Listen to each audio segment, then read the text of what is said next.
ay nag-invite po sa amin na bago naming kapitbahay, member po siya ng Iglesia ni Cristo.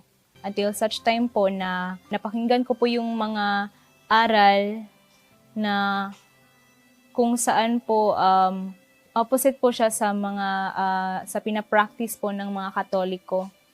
So kagaya po ng pagsasamba sa mga ribulto, yung pagsa-sign of the cross po ng mga Katoliko, yung Holy Week po, which is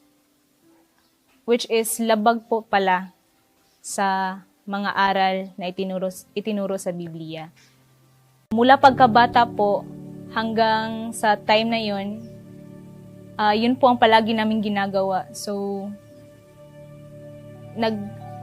palagi pala akong nakagawa ng pagkakasala at that time. So, kaya natakot po ako and nalungkot po ako at that time. Nalaman ko na rin po kung ano ba talaga yung tunay na pagpapahalaga sa krus. Hindi po yung ginagawa ng mga Katoliko na literal na pagpasan sa krus ni Kristo.